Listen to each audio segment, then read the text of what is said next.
কলিযুগ পাবন অবতার, পরম প্রেমময়, প্রেম পরতত্ত্ব সীমা, রাধা মাধব মিলিত তনু,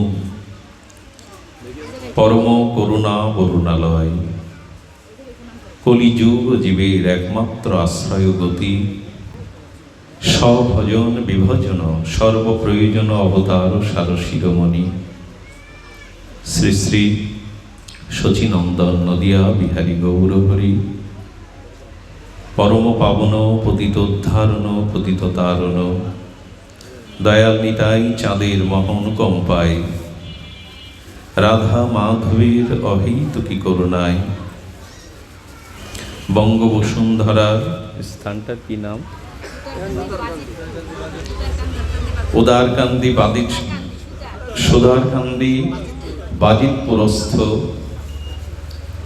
আজ শ্রী রাধা মাধব মন্দির, শ্রী মাতৃ মন্দির অঙ্গনে শ্রী শ্রী উপাসনা দেবীর, মাতৃদেবীর চির আত্মশান্তি কল্যাণার্থে তৎপুত্র পুত্রবধূ পরিজনগণের ঐকান্তিক শুভ মানসে যে ভাগবতীয় ভক্তিযোগ্য সুধাকথা যজ্ঞের আয়োজন, সেই আয়োজনে এই মহামহেন্দ্রক্ষণে অমৃতক্ষণে অস্মদীয় শ্রী গুরুপাদ পদ্মে পরার্ধ কোটি দণ্ডবৎ প্রণতি, সমাগত সাধু সজ্জন, সুমঙ্গল সাধু সমাজ, সন্তজন মহতজন, শ্রদ্ধাশীলা কল্যাণিয়া মাতৃমণ্ডলী, এই স্থান, এই মাটি বড় পবিত্র। শিবকল্প অবতার রূপে সমস্ত হিন্দু জাতি জাগরণের এক তেজোদীপ্ত উদ্দীপ্ত মন্ত্র নিয়ে এসেছিলেন তীর্থ সংস্কারক, হিন্দু জাতি সংকটক যুগাচার্য স্বামী পরমানন্দজি মহারাজ। তারই আবির্ভাব ভূমির এই পবিত্র মাটিতে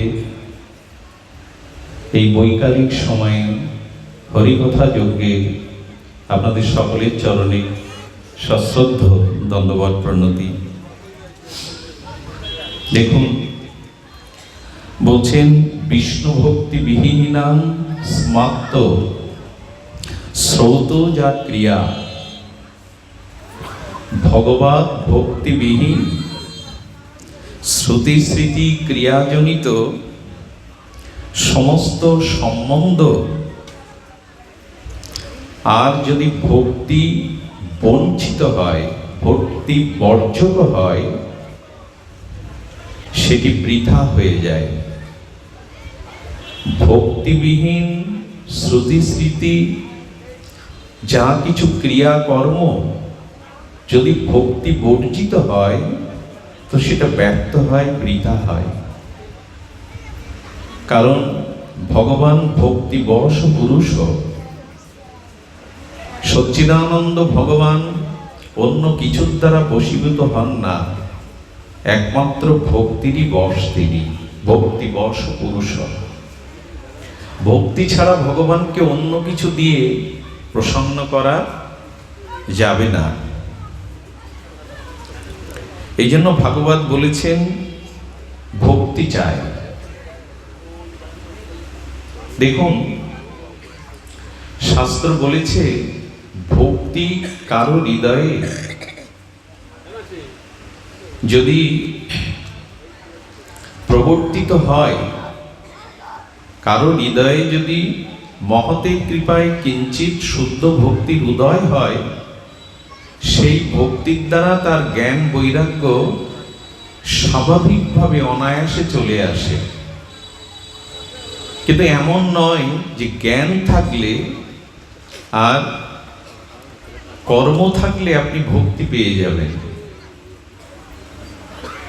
জ্ঞান কর্ম ভক্তির সৃষ্টি করে না, কিন্তু ভক্তি যার ভিতরে মহৎ কৃপায় ভজন কৃপায় আসে, তার মধ্যে জ্ঞান বৈরাগ্য স্বাভাবিক আসে। কারণ ভক্তি হলো জননী, আর জ্ঞান বৈরাগ্য হলো পুত্র। মা ছাড়া মাতৃদেবী ছাড়া কি সন্তান সম্ভব? ভক্তি হলো মাতৃদেবী, জ্ঞান বৈরাগ্য তৎপুত্র। এই জন্য শুদ্ধ ভক্তি যখন আসে, সেই শুদ্ধ ভক্তির দ্বারাই জ্ঞান বৈরাগ্য প্রাপ্ত হওয়া যায়।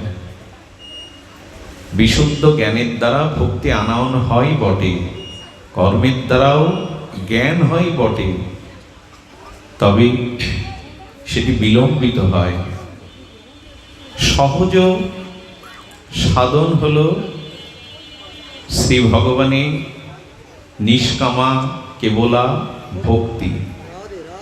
এই ভক্তির সামর্থ্য কেমন?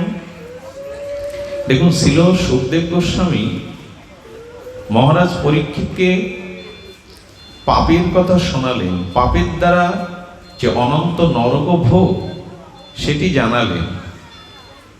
এখন পাপের পরিণতি অনন্ত নরক ভোগ, এটি শুনে পরীক্ষিত মহারাজের মনে একটু ভীতি হলো। ভীতি হওয়ার পরে তিনি বলছেন, হে গুরুদেব, হে পরমহংস কুলতিলক, পাপে যে জীবের পতন হয় সেটা আমি জানলাম, কিন্তু আপনি পাপের প্রায়শ্চিত্তের কথাও বলেছেন, এতে আমি বড় প্রসন্ন হলাম। ভরসা পাচ্ছি, একটা আশার আলো জেগে উঠেছে। যদি কেহ পাপ করে, মানুষের জীবনে পাপময় কর্ম হতে পারে, সেই পাপ ক্রিয়া প্রায়শ্চিত্তেরও বিধান আছে। বাবা যেভাবে ছিল দুটো সংযোগ দিয়ে দাও। জয় রাধে। যেভাবে দুটো সংযোগ ছিল দিয়ে দাও। জয় রাধে। বলছেন কারো জীবনে পাপ থাকতে পারে, সকলের জীবনে কখনো কখনো কিঞ্চিত স্খলন আসতে পারে। বাবা কথা বলো না। তো সেই পাপ মুক্তির উপায়ও শাস্ত্র বলে দিয়েছে, প্রায়শ্চিত্ত। যে কোনো পাপের প্রায়শ্চিত্তের বিধান শাস্ত্রে আছে। এই জন্য পাপ যদি জ্ঞানে অজ্ঞানে হয়ে থাকে, তার জন্য ভয় পেও না। পাপ মুক্তির ব্যবস্থা, পাপ প্রায়শ্চিত্তের ব্যবস্থা ভগবত শাস্ত্র, বেদাদি শাস্ত্র বলে গেছেন। কিন্তু উনি বলছেন, ইতিপূর্বে আমার জীবনে যে পাপ সংগঠিত হয়েছে, সেই পাপের যদি আমি অনুশোচনা অনুতপ্ত হই, এবং সেই অনুশোচনাই হলো প্রায়শ্চিত্তের প্রধান ব্যবস্থা, যে না, এই দুর্লভ মনুষ্য জন্ম পেয়েছি, বিবেক পেয়েছি, বিচার পেয়েছি, সাধু পেয়েছি, শাস্ত্র পেয়েছি, হরি কথা পেয়েছি, হরি নাম পেয়েছি, ধাম পেয়েছি, আমি আর পাপের পথে, স্খলনের পথে, অন্ধকারের পথে যাব না। তো যদি এরকম কারো চিত্তে পূর্বকৃত পাপের তীব্র অনুশোচনার দহনে দগ্ধীভূত হয়, এটাই সব থেকে বড় প্রায়শ্চিত্ত। পাপ করার পরে অনুশোচনার দগ্ধীভূত হলে পাপ নিষ্ক্রিয় হয়, পাপ প্রায়শ্চিত্ত হয়। কিন্তু ভয় আর একটা আছে। ভয় হলো পুনরায় আবার প্রায়শ্চিত্ত বা অনুশোচনার পরেও আবার তার জীবনে যদি পুনরায় পাপ হয়ে যায়। সতর্ক আমাদের এইটুকুই, যা করেছি প্রভু অজ্ঞানতায়, রিপুর তাড়নায় যে পাপ করেছি, অনুশোচনা দগ্ধীভূত হয়ে যদি সেই পাপের ইতি টানি, আর যদি জীবনে আপনার যারা পাপ অশাস্ত্রীয় কর্ম না হয়, তাহলে এমনি পাপ থেকে মুক্ত হলেন। অবিচেত সুদরাচার মাম অনন্য ভাগ। তুমি পৃথিবীর সব থেকে যদি পাপী, অতি পাপীও হও, মহাপাপীও হও, তবে অনন্যভাবে আমার শরণ নাও, আর পুনরায় পাপ করবে না, এরূপ দৃঢ় সংকল্পবদ্ধ হও, তোমার অনন্ত জন্মের পাপ ভগবান মুছে দিয়ে দেবে। কিন্তু প্রায়শ্চিত্ত অনুশোচনার পরেও যদি আবার পাপ হয়ে যায়, তাহলে পূর্বের পাপ প্রায়শ্চিত্তের দ্বারা যেটি নিষ্ক্রিয় হয়েছিল, ওটা আবার এসে ভর করবে। মূলত জীবনে আর পাপ না করার শুভ সংকল্প নিলে পুরনো পাপ আপনার আর কোনো স্খলন পতনের কারণ, নরকের কারণ হবে না। সুখদেব গোস্বামীকে বলছেন, প্রভু পাপ মুক্তির শ্রেষ্ঠ উপায় বলুন। একটু ধ্যান দিন কথাটির দিকে। বলে দেখুন, পাপ মুক্তির জন্য আমরা যে কর্ম, জ্ঞান, দান, ধ্যান, পূজা অর্চন করি, তাতে পাপ কর্ম কিছুদিনের জন্য স্তীমিত হয় বটে। তামসিক গুণ অবদমিত হয়ে সাত্ত্বিক গুণের উদয় হয় বটে, কিন্তু পাপ নিষ্ক্রিয় হয় না। পাপকে নিষ্ক্রিয় করার ক্ষমতা দান, ধ্যান, যাগ, যজ্ঞ, পূজা পার্বণের মধ্যে মনের সাত্ত্বিকতা উদয় হতে পারে, কিন্তু পাপ পুরোপুরি নিষ্ক্রিয় হয় না। দেখবেন গোডাউনের মধ্যে অনেক বীজ রেখে দিয়েছেন, বীজগুলো প্রয়োজনে বিক্রির জন্য বাইরে এনে বিক্রি করে দিয়েছেন, কিন্তু সেই পাত্র হতে যে বীজগুলো পড়েছিল ওগুলো নরম মৃত্তিকায় একটু জলের ধারা পেলে, বৃষ্টির ধারা পেলে আবার ওর মধ্যে গজিয়ে ওঠে। আচ্ছা, দুর্বাঘাসগুলো মাটির ওপরে পুড়িয়ে দিলে, দুর্বাঘাসগুলো মাটির ওপরে পুড়িয়ে দিলে, পুড়িয়ে দিলেই কি দুর্বাঘাসের যে চাঁদ, দুর্বাঘাসের ওইখানে নিষ্ক্রিয় হয় না। মাটির অভ্যন্তরে, মাটির গভীরে দুর্বাঘাসের যে মূলগুলো থাকে ওগুলো থেকে যায়। আবার পুনরায় বর্ষণমুখর দিন এলে, বৃষ্টিকাল এলে সেই বৃষ্টির স্নাত ধারায় সেই মাটির মধ্যে থেকে আবার ঘাসের অংশগুলো প্রকাশ হয়। তো আপাতত পূজা পার্বণ, দান, ধ্যানাদি দ্বারা পাপ স্তীমিত উপর দিয়ে পুড়িয়ে দেওয়া যায় বটে, কিন্তু পাপের মূল বিনষ্ট হয় না। বোঝা যায় কি? কিছুদিন সাধু সঙ্গ করছেন, হরিনাম করছেন, তীর্থ প্রভ্রমণ করলেন, দান ধ্যান করলেন, তাতে পাপময় চিন্তাটা বীজ আকারে সুপ্ত থাকলো, পাপ নিষ্ক্রিয় হলো না। আবার উপযুক্ত কোনো ভোগের সময়, প্রবৃত্তির সময় আসলে সেই পাপ আবার প্রকাট হয়ে পড়ে। বলছেন গুরুদেব, এই পাপের মূলকে কিভাবে ধ্বংস করা যায় কৃপা করে তাই বলুন। আমাদের জীবনে যা কিছু অভিশাপ, যা কিছু দুঃখ, যা কিছু পতন, সব পাপের দ্বারাই হয়। ভক্ত হতে গেলে, শুদ্ধ জীবন চাইতে গেলে, ভগবানের চরণে শুদ্ধ ভক্তি লাভ করতে গেলে প্রথমে পাপ মুক্ত জীবন চাই। পাপ মানে শাস্ত্র বহির্ভূত যে কর্ম, শাস্ত্র নির্দিষ্টিত বিধি কর্ম আছে, সেই শাস্ত্র বিধি লঙ্ঘন করে ভোগ ও রিপু ইন্দ্রিয়ের তাড়নায় শুধু দেহ সুখের জন্য, ভোগের জন্য শাস্ত্র লঙ্ঘনকৃত ক্রিয়াকেই পাপ বলে। তো সেই পাপের মূল স্খলনের জন্য সুখদেব গোস্বামী তার অমর বাণীতে বলছেন, শোনো, অন্যান্য ক্রিয়ার দ্বারা উপর থেকে পাপ পুড়িয়ে দেওয়া যায় বটে, পাপের মূল নষ্ট হয় না। পাপের মূল বিনষ্ট হয় কি করে শোনো।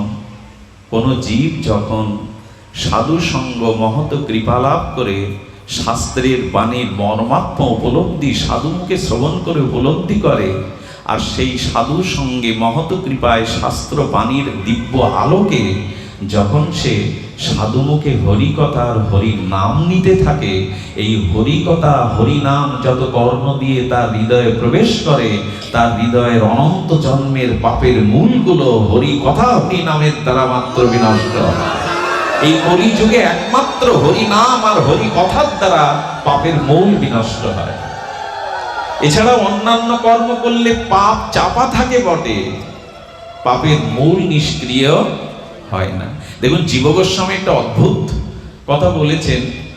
ভগবানের কাছে প্রার্থনা করতে করতে বলেছেন, যারা হরিকথাতে যাদের রুচি এসেছে, মহৎ সাধু সঙ্গে যাদের রুচি এসেছে, এই সাধুমুখে হরিকথা হরিনাম যদি নিরপরাধে সে বারবার নিতে থাকে, তাহলে কি হয়? পাপ করবার যে বাসনাটা, পাপ না, পাপ সৃষ্টি হয় কি করে? পাপ কর্মের কোনো বাসনা আগে সৃষ্টি হয়। কোনো ভোগ বা বাসনা মনের থেকে পাপের সৃষ্টি হয়। পাপের বীজ কোনটা? কামনা, বাসনা। যখন ভোগ, কামনা, বাসনা হৃদয়ে জাগে, ওইটা হলো পাপের বীজ। তো বলছেন, যদি ভগবানের দিব্য নাম নিত্য নিরন্তর গ্রহণ করা যায়, যদি নিত্য সাধু সেবা, হরিকথা প্রসঙ্গ শ্রবণ কীর্তন করা যায়, ওই হরিনামের এমন শক্তি, ওই হরিকথার এমন শক্তি যে তোমার ভিতরে পাপের নূতন বাসনার বীজ নষ্ট হয়ে যাবে। পাপ তো দূরে যাক, পাপের বীজ নষ্ট হয়ে যাবে। বীজ না থাকলে অঙ্কুর হয়, বৃক্ষ হয়? বলে পাপ বাসনার বীজ নষ্ট হয় হরি কথাতে, হরি নামে। বাবা, পাপ জাগবে যে বীজ, সেই বীজটা নষ্ট করে দেয়। জীব গোস্বামী বলছেন হরি নামের এমন মহামহিমা, শ্রী হরি কথার এমন মহামহিমা, পাপ করবার বাসনারূপ বীজকে পুড়িয়ে দেয়, নষ্ট করে দেয়। আচ্ছা, হরি নামে, হরি কথাতে পাপের বীজ নষ্ট হয় কেমন করে? দেখুন, পাপ বিনষ্ট করবার ক্ষমতা একমাত্র আছে পাপ বিনাশকারী শ্রী ভগবানের। ভগবানের বিশেষ কৃপা না হলে পাপ জীবন থেকে মুক্ত হওয়া, পাপের বীজ বাসনা থেকে মুক্ত হওয়া যায় না। তো সে ভগবান কৃপাটা কখন হবে? বলে দেখো, হরিকে হৃদয়ে নাও। মন থেকেই তো কামনা বাসনার উৎপত্তি হয়, মন থেকেই তো ভোগ বাসনার উৎপত্তি হয়। ওই মনের মধ্যে ভগবানকে বসাও, হৃদয়ের মধ্যে ভগবানকে বসাও। বলে কি করে বসাবো? বাইরে দিয়ে ভগবানকে কি করে হৃদয়ে বসাবো? হৃদয়ে তো ভগবান আগে ভাগেই আত্মা রূপে আছে। আমাদের হৃদয়ে কে আছে? হৃদ্দেশ অর্জুন দি, যে হৃদয়ে ভগবান বসে আছে মানে পাপ হয় কি করে? এই যে আসনটায় আমি বসেছি, একটাই আসনে দুইজন বসতে, একই প্রধানমন্ত্রীর পদে দুইজন থাকতে পারে না। যে হৃদয়ে পরমাত্মা রূপ, আত্মারূপ ভগবান অবস্থান করছেন, ওখানে পাপ হয় কি করে? ভগবান তুমি আছো কি জন্য? হৃদয়ে। তুমি যদি আমার হৃদয়ে বাস করো, তো সেই হৃদয়ে পাপ হওয়ার সম্ভাবনা কেন জাগবে? বোঝা যায় কি মা? কিন্তু বলছেন আমার হৃদয়ে যে পরমাত্মা আছেন, আত্মা আছেন, উনি সাক্ষী স্বরূপ। উনি আপনার পাপ বা পুণ্য কোনো কর্মে প্রেরণা দেন না। উনি আমরা সমস্ত কর্মের সাক্ষী। একটু দৃষ্টান্ত দেওয়া যায়, এই যে বাল্বটা জ্বলছে, এই বাল্বের তলে আপনি তাস খেলেন বা ভাগবত পাঠ করেন, জাল দলিল লেখেন বা ভগবানের স্তুতি লেখেন, আলো সাক্ষী ছাড়া আলো কোনো কিছুর দোষী হবে? বোঝা যায়? আলোর জ্যোতিতে আপনি জাল দলিল লিখছেন অথবা ভগবানের ভাগবত পাঠ করছেন, আপনি তাস পেটাচ্ছেন অথবা হরিনাম জপ করছেন আলোর তলে বসে, আলো এর দায় নেবে কি?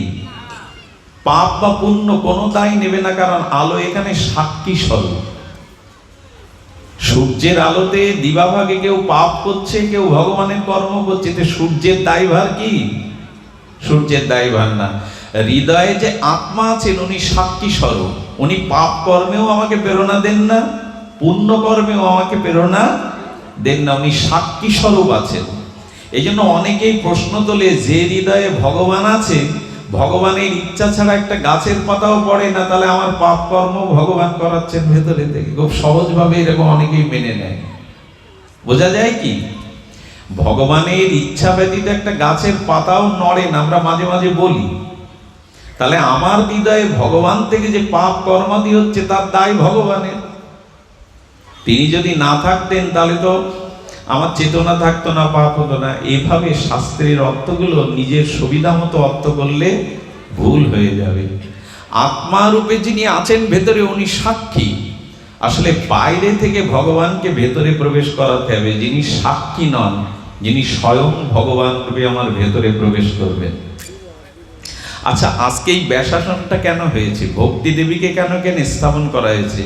কেন এখানে সুন্দর পরিপাটি বাতাবরণ তৈরি করা হয়েছে? কেন হয়েছে? আজ ভাগবত আসবেন, আজ ভক্ত আসবেন, আজ হরিকথা পরিবেশন হবেন, এই জন্য তো বিধি ব্যবস্থা। ঠিক তদুপরি ভগবানকে হৃদয় বাইরে থেকে নিতে হবে। গুরু মহারাজ যে একটা দৃষ্টান্ত দিতেন, আমিও বহুবার হয়তো আপনাদের শুনিয়েছি। এক গাভীর অসুখ হয়েছে, তো কবিরাজের কাছে গিয়ে বলছেন আপনি ব্যবস্থাপত্র দিন। তো বললেন দেখুন, 100 গ্রাম মরিচের গুঁড়োতে 250 গ্রাম গব্য ঘৃত দিয়ে ওকে খেতে দিন, তাহলে ওর ব্যাধি সারবে। ও বাড়ি এসে 100 মরিচের গুঁড়ো জোগাড় করেছে, করে চিন্তা করেছে গাভী 5 দিন ধরে অসুস্থ হয়, আমি দুগ্ধ দহন করিনি, তো 5 কেজি করে যদি দুধ দেয় 5 দিনে কয় কেজি হয়? 25 কেজি দুধ তো ওর মধ্যে রয়েই গেছে, আমি তো দহন করে বাইরে আনিনি, তাহলে 25 কেজি দুধে নিশ্চয়ই 250 গ্রাম ঘি হবে। তাহলে ঘি আর বাইরে থেকে খাওয়াবার দরকার নাই, মরিচের গুঁড়ো খাওয়ালেই সেরে যাবে। এখন খাওয়ালে বিপরীত পরিণতি, ছটফট করছে গাভী। কবিরাজকে কি বলছে, কি বিধি ব্যবস্থা দিলেন, গাভী তো মরে মৃত, প্রায় মরার পথে। বলেন আমার ব্যবস্থাপত্র ঠিকভাবে প্রয়োগ করেছো? বলে হ্যাঁ, 25 কেজি দুধ 5 দিন দহন করিনি, মানে ওর মধ্যে 250 গ্রাম ঘি রয়ে গেছে, আমি আর খাওয়াইনি, আমি মরিচের গুঁড়ো খাইয়েছি। বলে সর্বনাশ, আরে ওর মধ্যে দুগ্ধতত্ত্ব থাকলে ঘি কাজ করবে না। ওই দুগ্ধটা বাইরে দহন ক্রিয়ার দ্বারা, দুগ্ধের দ্বারা, অম্লযোগের দ্বারা, দধির দ্বারা, মন্থনের দ্বারা, মাখন উত্থাপনের দ্বারা, মাখনটা অগ্নিতে তাপের দ্বারা ঘি তৈরি করে তারপরে ওর ভেতর থেকেই দুধ আসবে, ঘিটা ওর মধ্যে থেকে আসবে না। ঘিটা পরিক্রিয়াজাত করে ওকে খাওয়ালে সারবে। তো ভগবান আমাদের হৃদয়ে আছে, তিনি সাক্ষী স্বরূপ, আত্মা রূপী, হৃদ্দেশ অর্জুন তিষ্ঠতি। এখন এই সাধুর সঙ্গে শ্রবণ কীর্তনের দ্বারা, এই শ্রবণ কীর্তন কি, যেই নাম সেই কৃষ্ণ, নাম আর কৃষ্ণতে ভেদ নাই। নাম বিগ্রহ স্বরূপ, তিনে এক রূপ, তিনে নাহি ভেদ, তিন চিদানন্দ স্বরূপ। চৈতন্য চৈতামৃত বলছেন ভগবানের নাম, ভগবানের শ্রী বিগ্রহ আর ভগবানের নিত্য শাশ্বত স্বরূপ, এই তিনে কোনো ভেদ বোঝা যায় না। ভগবানের বিগ্রহ, ভগবানের নিত্য শাশ্বত সনাতন স্বরূপ আর ভগবানের নাম, এই তিনে কোনো ভেদ নাই। এগুলিকে সুদৃঢ়ভাবে সিদ্ধান্তভাবে গ্রহণ করতে হবে যে ভগবানের শ্রী নাম, ভগবানের শ্রী গুণগাথা, তার লীলাগাথা আর স্বয়ং ভগবানের মধ্যে কোনো ভেদ নাই। যদি তাই না থাকে, তখন আমাদের কর্ণ দিয়ে কি প্রবেশ করছে? যদি হরি কথা, হরি নাম আর হরি অভিন্ন হয়, এক হয়, আমাদের কর্ণ দিয়ে কি যাচ্ছে? কৃষ্ণ কথারূপী কৃষ্ণই প্রবেশ করছেন, ভগবত কথারূপী ভগবতী প্রবেশ করছেন।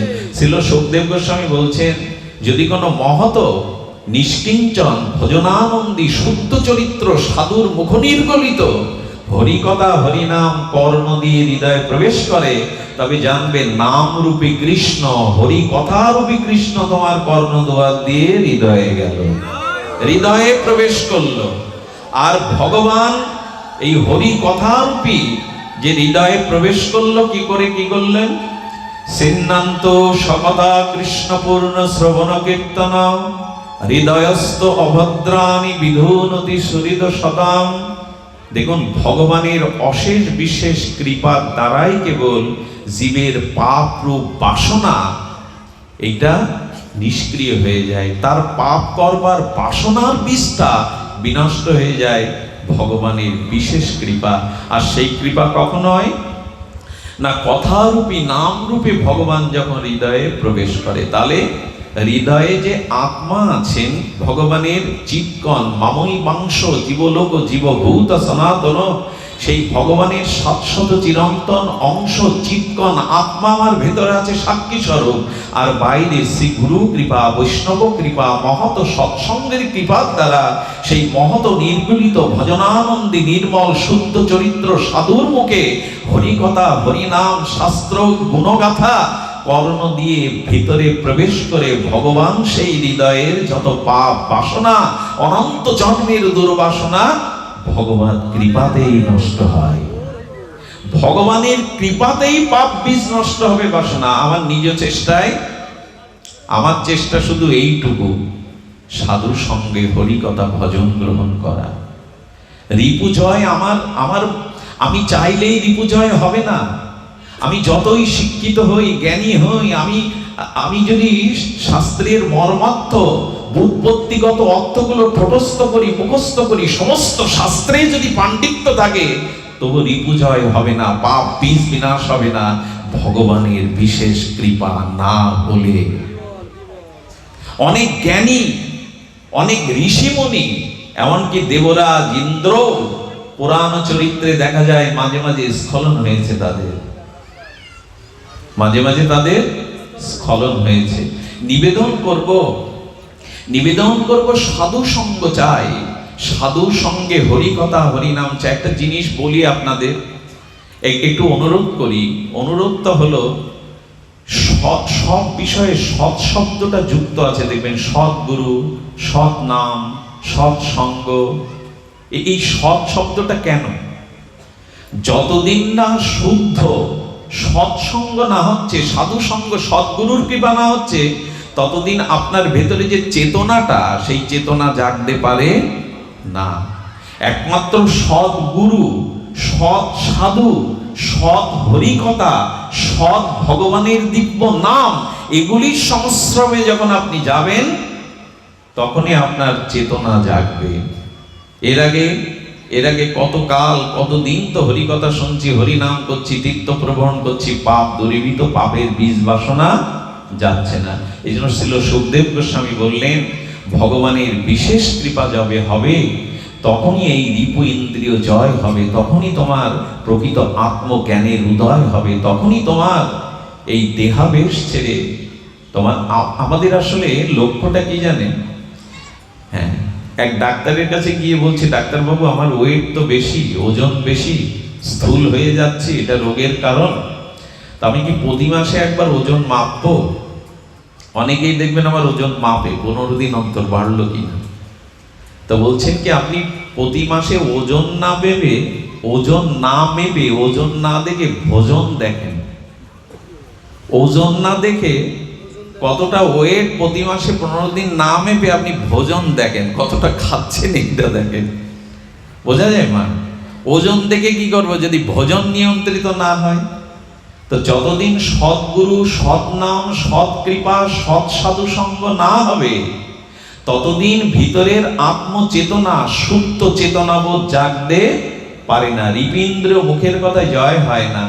সমস্ত শাস্ত্রে যদি আপনার পাণ্ডিত্য থাকে, তবু ঘোর মূর্খ বলেছেন শাস্ত্র, যার রিপু ইন্দ্রিয় সংযত হয়নি, যার মনোবেগ, বাক্যবেগ, কামবেগ, ক্রোধবেগ সংযত হয়নি। বাইরের পোশাকটাই সাধুত্ব নয়, বাইরের কোনো আচার আচরণ সাধুত্ব বলা হয়নি, এগুলি প্রয়োজন। মূল সাধুত্ব হলো রিপু জয়, ইন্দ্রিয় জয়। এগুলো সহজে হয় না। সদ্গুরু কৃপা ব্যতীত, সৎ নাম ব্যতীত, নামাশ্রয় ব্যতীত এগুলি হয় না। এই জন্য ভগবানের বিশেষ কৃপা হবে কবে? শুদ্ধ সদ্গুরুর কৃপা, মহতের কৃপা, সাধুর কৃপা হলে, সাধু কৃপা হলে তবেই না। আচ্ছা, বিল্বমঙ্গল ঠাকুরের কথা জানা আছে আপনাদের?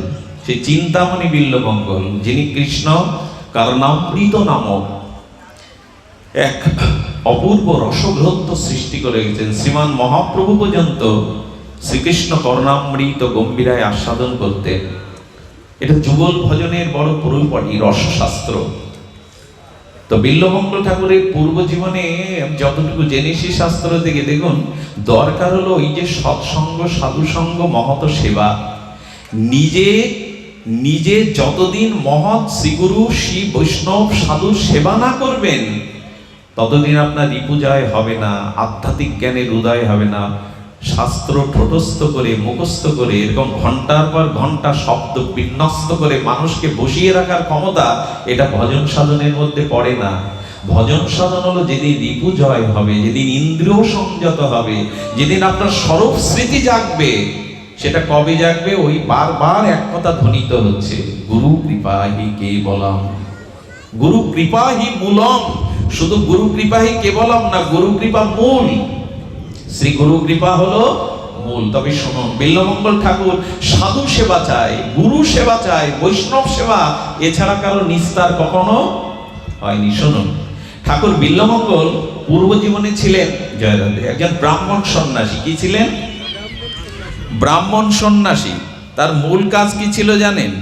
তার মূল কাজ ছিল সাধু সেবা। কি কাজ ছিল? সাধু সেবা।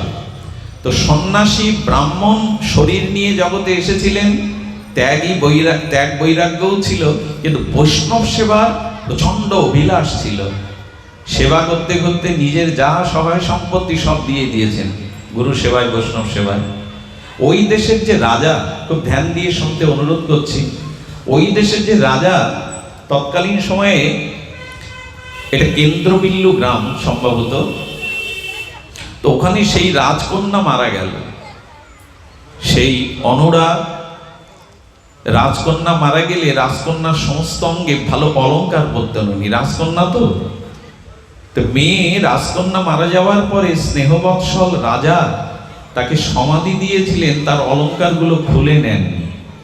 কি করেছিলেন? অলংকার গুলি সহ তাকে কি করেছিলেন? সমাধি দিয়েছিলেন। বিল্বমঙ্গল পূর্বজন্মে সন্ন্যাসী রূপে এটা দেখলেন। যেদিন সাধু সেবার জন্য ওনার কাছে কোনো অর্থ নাই, উনি মনে মনে পরিকল্পনা করলেন রাতে গিয়ে ওই সমাধি খুঁড়ে ওনার অলংকারগুলো মাটির মধ্যে রেখে লাভ কি, ওগুলো যদি বৈষ্ণব সেবায় লাগে। উনি এই বৈষ্ণব সেবার মানসিকতায় ওই লাশ উত্তোলন করতে গিয়ে যখন অলংকারে হাত দিতে যাবেন, এই সরিয়ে দাও, এদিকে সরিয়ে দাও, এদিকে আনো। যখন ওই লাশের রাজকুমারীর গায়ে বিগলিত দেহে হাত দিতে যাবে, তখন একটা বাণী আসলো, বলেন আমার অঙ্গ স্পর্শ করো না তুমি। খুব ধ্যান দিয়ে শোনেন, বলেন অঙ্গ স্পর্শ করো না। বলে কে তুমি? বলে আমি ওর জীবাত্মাই বলছি, আমি রাজকুমারীর জীবাত্মাই বলছি যে আমার অঙ্গ স্পর্শ করো না। বাবা এখন এর মধ্যে এসো না। কি করতে বলছেন? বলে দেখো তোমার গায়ে আমার স্পর্শ করার অভিলাষ নাই, আমি সন্ন্যাসী, আমি ব্রাহ্মণ শরীর পেয়েছি, তোমার অলংকারগুলি দরকার। আর এই মাটির নিচে অলংকারগুলো থেকে কি করবে? আমি ওগুলো নিয়ে বৈষ্ণব সেবা দেব, সাধু সেবা দেব। দেখুন অভিলাষটা, উদ্দেশ্যটা কিন্তু সৎ। তখন সেই রাজকুমারীর জীবাত্মা বলছেন আমার পিতাকে গিয়ে বলুন আমি যে খাটে শয়ন করতাম ওই খাটের যে 4 পায়া আছে, ওই পায়ের তলে মূল্যবান সোনা মণিমাণিক্য রাখা আছে, ওনাকে গিয়ে বলুন আমার অলংকার খুলতে হবে না, উনি দিয়ে দেবেন। রাজার কাছে এই বার্তা পৌঁছানোর পর রাজা দেখলেন কুমারী যেখানে শয়ন করতেন সেই শয়নের পায়ার তলে সত্যি সত্যি রাজকুমারী কিছু অলংকার সোনাদানা হীরা মুক্তা রেখেছিলেন, ওগুলো দিয়ে দিলেন। সাধু তো। ওগুলো দিয়ে দেওয়ার পরে সেগুলি বৈষ্ণব সেবায় ফুরিয়ে যাওয়ার পরে ওর মনে আবার জেগেছে ওই অলংকারগুলো কেন মাটির নিচেই থাকবে। উনি আবার লাশের কাছে গিয়ে যখন অলংকার নিতে বলছি না আমাকে স্পর্শ করবে না, কোনো পরপুরুষ আমাকে স্পর্শ করেনি, মৃতর পরেও তোমার হাড় গোড়কে তুমি স্পর্শ করবে না, বলে আবার আমার পয়সার প্রয়োজন হয়েছে, আর অলংকারগুলো তোমার অঙ্গেই আছে, ওগুলো আমি নেবই। বলেন অলংকারের ব্যবস্থা, অর্থের ব্যবস্থা তো আমার পিতা করেছে, আবার কেন এসেছেন? বলে বারবার তার কাছে কি চাইবো, অলংকার নেবই। উনি তার অনুরোধ উপেক্ষা করে যখন তার অঙ্গ স্পর্শ করে অলংকার নিয়েছিলেন গলায় হাত দিয়ে বা যেখানে যেখানে, বলেন আমি একটা অভিশাপ দিচ্ছি তোমায়, তুমি যদিও সৎকর্মের জন্য সাধু সেবার জন্য এগুলো গ্রহণ করছো, আমি অভিসম্পাদ করছি আগামী জন্মে তোমার এই যে আমাকে স্পর্শ করলে, কোনো পুরুষ কখনো আমাকে স্পর্শ করেনি, তবে অভিশাপ দিলাম তুমি সাধু সন্ত মহিমা পাবে বটে, তোমার ভিতরে তীব্র বৈরাগ্য জ্ঞান উদয় হবে, তবে আমাকে স্পর্শ করার দরুন আমার অভিসম্পদ হলো তুমি পতিতাতে আসক্তি হয়ে কিছুদিন পথহারা হয়ে যাবে। তবে যেহেতু তোমার উদ্দেশ্য এই অলংকার আদি নিয়ে সাধু সেবা, সেহেতু তুমি পরম ত্যাগ ও বৈরাগ্যবান হবে। আর যেহেতু আমাকে স্পর্শ করলে আমি আবার পুনরায় জন্মাবো। আপনারা জানেন বিল্বমঙ্গল চরিত্র কর্ণামৃত যারা যতটুকু দেখেছেন, এই বিল্বমঙ্গল হয়ে এলেন ব্রাহ্মণ পুত্র হয়ে এলেন, কিন্তু চিন্তা নামক এক পতিতার আসক্তিতে বিল্বমঙ্গল জ্ঞানী হয়েও ব্রাহ্মণ পুত্র হয়েও প্রজ্ঞাবান হয়েও কিছুদিন জন্য কামনা বাসনার আসক্তি এসে গেছিল চিন্তার উপরে। এই সেই কুমারী তিনি চিন্তা হয়ে এসেছিলেন, আর ওই সন্ন্যাসী বিল্বমঙ্গল হয়ে এসেছিলেন। পরবর্তীতে তিনি জানেন যে তিনি চক্ষুকে অন্ধ করে ব্রজের পথে উঠেছিলেন এবং তিনি তার জীবনে রাধা মাধবের এই যুগল ভজন উপলব্ধিতে শ্রীধাম বৃন্দাবনে তিনি মুরলীধারী শ্যামসুন্দর মদন মোহনকে পেয়েছিলেন এবং চিন্তা নামক যে পতিতা তিনিও ব্রজের পথে উঠেছিলেন, ভজনের পথে উঠেছিলেন। এই ঘটনাটা এই কারণে বলা, এদের সরিয়ে দিন, এই ঘটনাটা এই কারণে বলা, এই মনুষ্য জীবনে আমাদের কষ্টার্জিত অর্থ, আমাদের শ্রম যদি একটু মহৎ সেবায় লাগে, গুরু গোবিন্দ সেবায় লাগে, মহৎ সেবায় লাগে, সৎকর্মে ব্যয় হয়, তবে এই অর্থ পরকালেও আপনার সুকৃতি সৌভাগ্যের কারণ হয়ে যায়।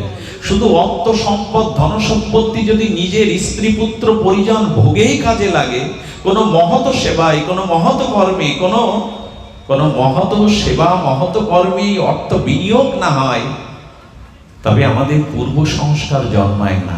আরেকটি ভক্তমাল চরিত্রের ঘটনা মনে পড়লো নাভাজির। এখানে আপনারা জানেন করলি বলে রাজস্থানের একটি রাজ্য আছে, নাম কি বললাম? করলি। এখানে আমাদের বৃন্দাবনের বিখ্যাত বিগ্রহ মদন মোহন এখনো আছে, সনাতন গোস্বামী পাদের সেবিত বিগ্রহ মদন মোহন। আপনারা জানেন সেই মোগলদের যখন বৃন্দাবনে মন্দির ভাঙা হচ্ছে, গোবিন্দজির মন্দির ভেঙে দিয়েছিল। গোবিন্দজির মন্দির এখনো বৃন্দাবনে যে সাক্ষী আছে, বিনা সিমেন্টে কিভাবে এমন একটা 7 তলা মন্দির তৈরি করা যায়। ঔরঙ্গজেব 3 তলা পর্যন্ত ভাঙতে পেরেছিলেন, তারপর আর ভাঙতে পারেননি। সেই ইতিহাস অন্য এখনো যেটুকু সাক্ষ্য দিচ্ছে সেটুকু অপূর্ব নিদর্শন গোবিন্দজির মন্দিরে। তো মদন মোহন করলিতে চলে গিয়েছিলেন। আর তৎকালীন সময়ে, বহু পূর্বের কথা, তৎকালীন সময়ে সেখানে চন্দ্রপাল নামের একজন রাজা, তিনিও ছিলেন পরম বৈষ্ণব অনুরাগী, সাধু অনুরাগী। এবং ওনার নির্দেশ কি ছিল জানেন? 2 কিলোমিটারের মধ্যে সেনাদের রেখে দিতেন। অন্যান্য রাজ্যের সেনাদের রাখতে হয় কি জন্য? বহিঃশত্রুর আক্রমণ থেকে যাতে বন্দুক রাইফেল নিয়ে পাহারা দেয়। আর উনি কি দিয়েছেন জানেন? উনি সুগন্ধ, চন্দন এইসব রাখতে বলতেন। যদি পথে কোনো শুদ্ধ সাধু সন্ন্যাসী পাও, যদি শুদ্ধ কোনো ভক্তকে পাও, তোমরা রাজগৃহে ডেকে আনবে। আর রাজগৃহে আনার পরে রাজা নিজেই তাদের সৎ সংস্কার করতেন, চরণ বিধৌত করতেন, মালা চন্দন দিতেন, তাদের সেবাদি নিজে হাতে সেবা করতেন। অর্থাৎ এক কথায় সাধু অনুরাগ, সন্ন্যাসী অনুরাগ, বৈষ্ণব অনুরাগ হৃদয়ে প্রবল ছিল তার। এই করে যত সাধু পান, চিন্তা করা যায়, রাজের সেনা রেখে দেয় রাজ ক্ষমতা বা বহিঃশত্রুর আক্রমণের জন্য। আর উনি সেনার সাথে সাথে আরো কিছু সেনা রেখে দিয়েছেন, সাধুগুরু বৈষ্ণব পেলে, সন্ন্যাসী পেলে যাতে রাজ দরবারে আনা হয়।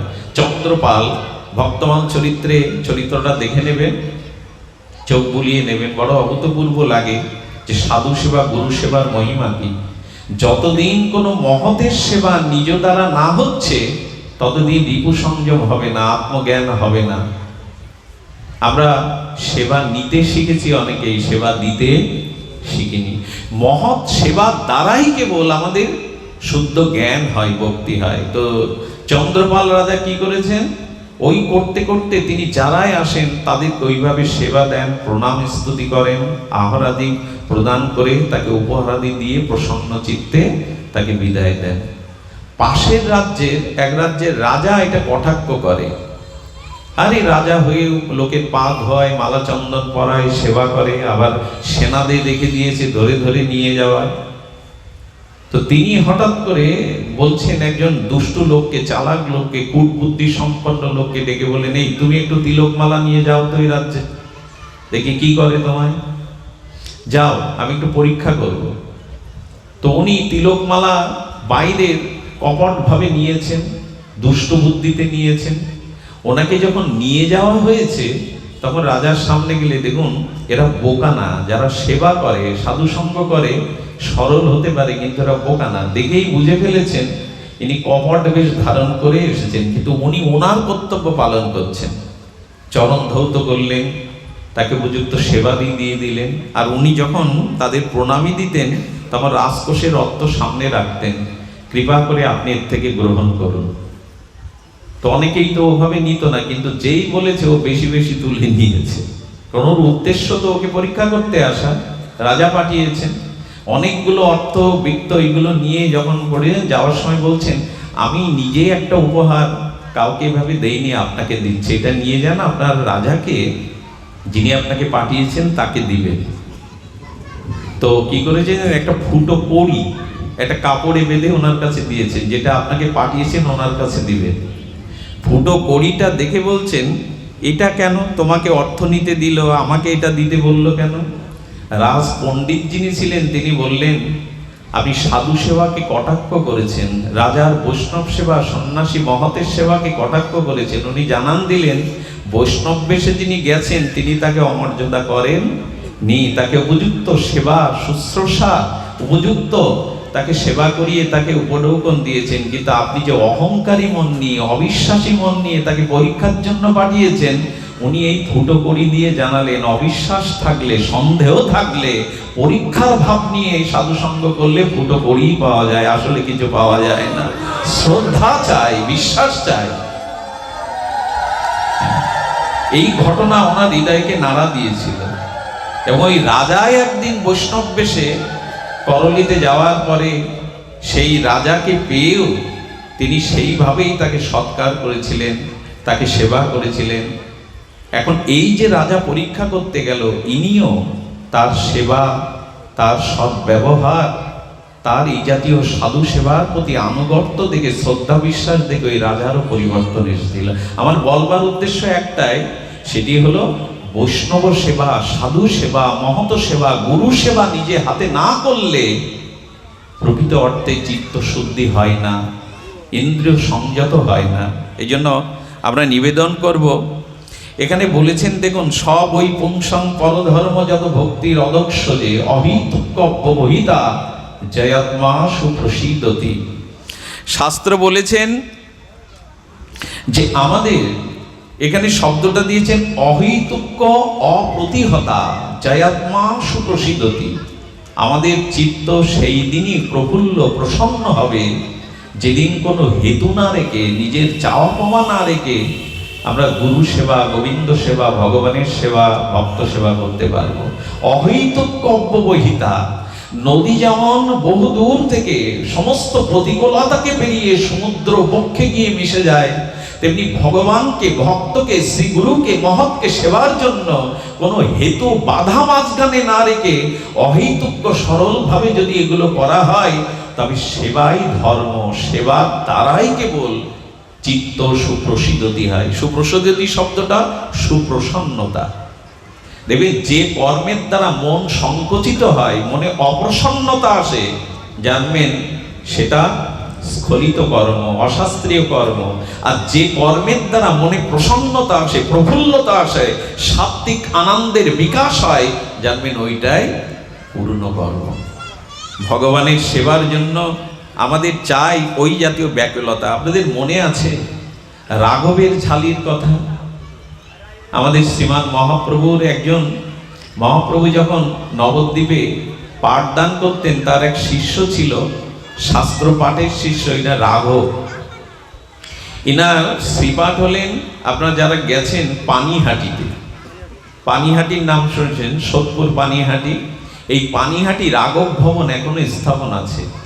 সেই ভাগীরথী, কলকাতা মহানগরীর বুক ছেড়ে যে ভাগীরথী গঙ্গা গেছে, এই গঙ্গার তীরেই হলো রাঘব ভবন। শুধু ভক্তগণ একটু মন দিয়ে শোনো, এই রাঘবের বোনের নাম, বিধবা বোন ছিল দয়মন্তী। এই দয়মন্তী কি করতেন? আপনারা পুরীতে রথযাত্রায় সমস্ত গৌড়বাসীগণ রথযাত্রায় লীলাচল ক্ষেত্রে, পুরুষোত্তম ক্ষেত্রে 4 মাস আগে যেতেন। অদ্বৈত প্রভু যেতেন, নিত্যানন্দ প্রভু যেতেন গৌড়ীয় ভক্তগণ। উড়িষ্যার গৌড়ীয় মিলন হতো শ্রীকৃষ্ণ চৈতন্যের প্রকট কালে। তো শ্রীকৃষ্ণ চৈতন্যকে দর্শন করতে নবদ্বীপ থেকে সেন সেবানন্দ, রায় রামানন্দ, চন্দ্রশেখর, শ্রীবাস ঠাকুর, স্বয়ং নিত্যানন্দ প্রভু যেতেন। আর কি যেতেন জানেন? রাঘবের ঝালি। রাঘবের ঝালি মানে এই রাঘব তার বোন দয়মন্তী 6 মাস আগে থেকে বা সারা বছর ধরে কি করতে জানেন? আমের কাসন্দি, ঝালের কাসন্দি, এগুলো শুকনো খাদ্য তৈরি করতো যাতে সহজে নষ্ট না হয়। আর কি করতে জানেন? একটু তিতো তিনি সুক্ত করতেন, শুকনো সুক্ত করতেন, এই ভেবে যে পুরীতে মহাপ্রভুকে সবাই ঘৃত অন্ন প্রসাদ পাওয়ায়। তা ঘৃত অন্ন প্রসাদ পেতে পেতে প্রভুর পেটে কি হতে পারে? ঘৃত অন্ন পেতে পেতে, এই প্রসাদ পেতে পেতে প্রভুর আম হতে পারে, প্রভুর পেটের দোষ হতে পারে। দেখুন, সেবার জন্য একটা জিনিস লক্ষ্য করুন, যখন সেবা করবেন তখন তাকে ঈশ্বর জ্ঞান করলে আপনি সেবা পরিপাটি হবে না। ধরুন আপনার শ্রীগুরুকে যদি মনে করেন ইনির ঈশ্বর, যদি ঈশ্বর বোধ করেন তাহলে আপনার মনে সন্দেহ আসবে, যিনি ঈশ্বর তার দেহে ফোড়া হয় কি করে, তার দেহে ব্যাধি হয় কি করে, তার আবার ওষুধ লাগে কেন, গুরু তো ভগবান। সেবাতে মনুষ্য বুদ্ধি করতেন দয়মন্তী, কথাটি আপনাদের একটু ধ্যান দিতে হবে। সেবাতে কি বুদ্ধি করতে হবে? আচ্ছা, গুরু ব্রহ্মা, গুরু বিষ্ণু, গুরুদেব মহেশ্বর, তা গুরুদেবের যদি কোনো ব্যাধি হয় আপনি কি বলবেন আপনি ব্রহ্মা, আপনি বিষ্ণু, আপনি মহেশ্বর, আপনার শরীরে রোগ আসতে পারে না, আপনি মন্ত্র দিয়ে শক্তি দিয়ে সেরে নিন? একথা বলা উচিত কি? ভাবাও উচিত না। সেবাতে মনুষ্য বুদ্ধি করতে হবে। কি বুদ্ধি? না, এই নর জগতে নর শরীর ধারণ করে যিনি এসেছেন তার দেহে জরাব্যাধি আসতে পারে। আর কিছু মনে করবেন না, যারা সমর্থ মহাপুরুষ সদ্গুরুদেব, তাদের শরীরে রোগ না থাকলেও আমাদের মতো মানুষ যখন চোখের জলে তাদের প্রণাম করে রোগ ব্যাধি জানায়, তারা অনেকেই আমাদের ব্যাধিগুলো, জরাব্যাধিগুলো ধারণ করে। মহাপুরুষের এই ক্ষমতা। রামকৃষ্ণদেব বললেন রোগ সারে না, রোগ সরে। রামকৃষ্ণদেবের গলায় যে ক্ষতব্যাধি হয়েছিল, বলা হয় এই রোগ তিনি ভক্তদের কাছ থেকে নিয়েছেন। যদি মনে প্রাণে তাকে কিছু দেয়, আমার জন্ম জন্মান্তরের যা কিছু তোমাকে দিলাম, তাহলে তার সেই ব্যাধি, যন্ত্রণা, ভবব্যাধিটাও শ্রী গুরুদেব নিয়ে নেন। এইটা একটু অনুরোধ করব, গুরুদেবের চরণে গিয়ে কখনো এই জাতীয় বলবেন না আমার মাজায় ব্যথা, পায়ে ব্যথা, হাঁটু ব্যথা, প্রভু এগুলো সেরে দিন, এগুলো ঠিক না। ভবব্যাধির ঔষধ চান, কি করে হৃদীন্দ্র জয় করে, কি করে মোহমায়া ত্যাগ করে আমি ভগবানের ভজন করতে পারি, নিজেকে উদ্ধার করতে পারি, এই রূপ চান। আমরা তো সাধু পেলেই আমাদের নিজের বিষয় তুলে ধরে, নিজের বাসনা তুলে ধরি, আমাকে এই কৃপা করুন, এই আশীর্বাদ করুন। হ্যাঁ, চাইতে পারি, আমরা সংসারী জীব, মায়াবদ্ধ জীব, কিন্তু চাইতে হয় আমার যাতে গুরু ভক্তি হয়, আমার যাতে শুদ্ধ ভক্তি হয়। শুধু ভক্তমণ্ডলী তো কি করেছেন,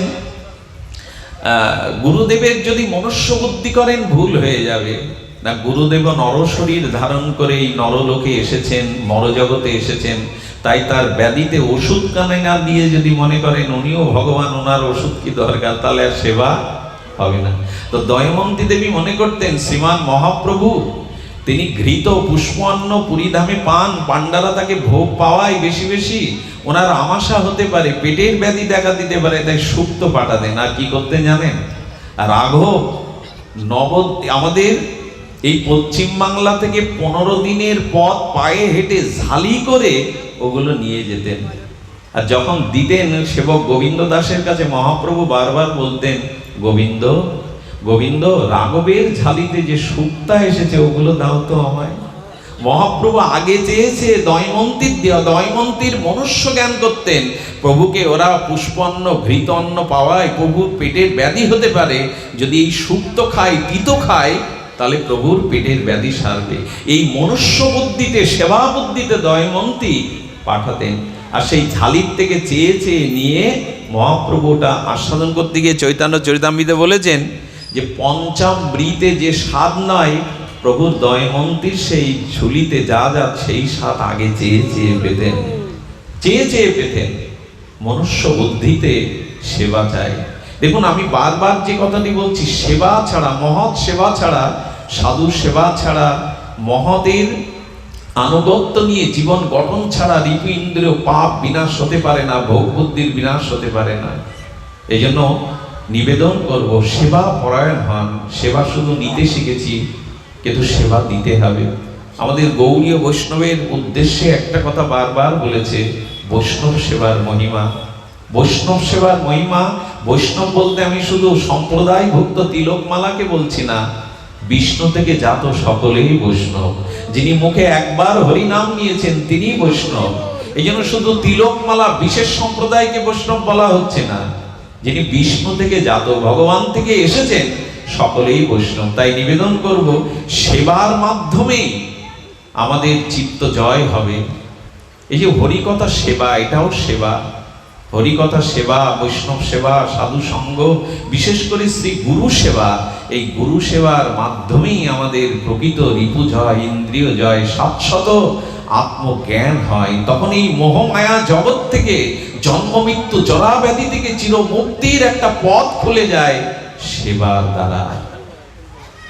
সেবা মানে গুরুদেব বাড়ি এলো, তাকে পঞ্চভাগে আর উত্তম বিছানা, উত্তম বস্ত্র দান, কিছু টাকা দান দিলেন, এটাকে শুধু সেবা বলা হয়নি। সেবা মানে আনন্দ। সেবা শব্দের সরলত্ব হলো গুরুদেব সাধু যাতে আনন্দিত হয়, এই আনন্দ দানের নামই হলো সেবা। আর আনন্দ কখন পায়? আনন্দ তখনই পায় যখন গুরু বাক্য, শাস্ত্র বাক্য কেউ নিজের জীবনে প্রতিপালন করে। গুরু যদি দেখেন, সাধু যদি দেখেন যে আমার শিষ্য, আমার আশ্রিত এই ভক্ত আচরণশীল হয়েছে, যথার্থ জপ তপ সন্ধ্যা আহ্নিক ভগবত ক্রিয়া যথার্থ রূপে করছে, দয়া মায়া স্নেহ মমতা কারুণ্য তার চরিত্রের মধ্যে ফুটে উঠছে, তাকে যোগ্য হয়ে ওঠা দেখে মনে যে প্রসন্নতা আসে, এটাই সেবা। আমরা সেবা বলতে পঞ্চভাগের রান্না, বস্ত্র দান, অর্থ দান, প্রণামী বেশি করে দেওয়া, এটা সেবার একটা অঙ্গ বটে, কিন্তু মূল সেবা হলো তিনি যাতে মনে আনন্দ পান সেই রূপে চরিত্র গঠন করা, সেই রূপে নিজেকে গঠন করা। এ জায়গায় আমরা অনেকেই পিছিয়ে। ভালো মন্দ খেতে দিতে পারি, বস্তু উপহার দিতে পারি, বহু প্রণামী দিতে পারি, কিন্তু তার দিব্য আলোকে, তার চেতনায় চরিত্র গঠন আমরা অনেকেই করি না। তো দৈমন্তীর এই রাঘবের ঝালি থেকে মহাপ্রভু চেয়েছে পেতেন যেন পঞ্চামৃতের থেকে প্রভুর কাছে এটা আস্বাদন হতো, ভক্তির দ্বারা দেওয়া হতো, ভক্তির দ্বারা গ্রহণ করা হতো। শুধু ভক্তগণ, সময়ের নিতান্তই অভাব, আপনাদের মাঝে যেটুকু বলতে চেয়েছিলাম, সেবা চাই, সেবা চাই, সেবা ভিন্ন কিছু হওয়ার নয়। আপনারা জানেন যোগাচার্য স্বামী বিবেকানন্দ তিনি রামকৃষ্ণদেবের যেরূপ সেবা করেছিলেন, সবখানেই এই সেবার মহিমা, সবখানেই সেবার মহিমা। সেবার কথা কি বলবো, যে মাটিতে আজ আমরা এসেছি, আগেই বন্দনা করেছি যোগাচার্য শিবকল্প অবতার, যোগাচার্য স্বামী প্রণবানন্দের আবির্ভাব ভূমি, এটা বড় পবিত্র ভূমি। এটা এই ভূমি, এই মাটিতে এখনো ভজন মেশানো আছে। মাত্র 20 বছর বয়সে কঠোর তপসাধনার দ্বারা যিনি সিদ্ধি লাভ করেছিলেন, সেই যোগাচার্য স্বামী প্রণবানন্দ, ইনি ছিলেন এমন একটি সাম্যের মূর্তি। আমাদের আশাশুনি আশ্রমে তিনি দোল যাত্রায় সারা রাত হরিনামের ব্যবস্থা করেছিলেন, সারা নিশি হরিনাম। কেন? আজকে যে বিভেদ, দেখুন তিনি সাম্যের একটি মুক্তি দিয়েছিলেন, হরিনামের ব্যবস্থা করেছেন সারা রাত। আমাদের প্রাচীন সন্ন্যাসী, পূজ্যপাদ সন্ন্যাসী, ত্যাগ বৈরাগ্যের মধ্যে প্রয়াত স্বামী তপসানন্দজি মহারাজ, আমি তার স্নেহ ছাড়া পেয়েছি। আমি স্বামী কালিকানন্দ স্বামীজি বড় স্নেহ করতেন, আমাকে অনেক জায়গায় তুলে দিতেন।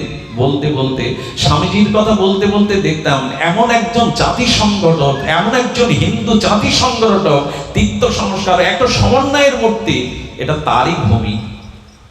তার সেবা মহিমা শুনবেন। কলকাতায় আমাদের মূল যে ভারত সেবাশ্রমের বালিগঞ্জে, সেইখানে দুর্গাপূজা হতো। আমাদের বঙ্গদেশ থেকে ঢুলি নিয়ে যাওয়া হতো। আর আপনারা জানেন যারা ঢোল বাজাতে যায়, সেই দাস সম্প্রদায়ের, আমরা একটা ছেঁড়া পাটি দিয়ে সবার পেছনে বসতে দেই। সবার খাওয়া হয়ে গেলে যা কিছু অবশিষ্ট তখন তাদের দেই, আবার তাদের পূজায় ডেকে আনি, পূজায় বাজনা বাজানোর জন্য, অথচ তাদের ব্যবহার করি সবার পিছনে রেখে।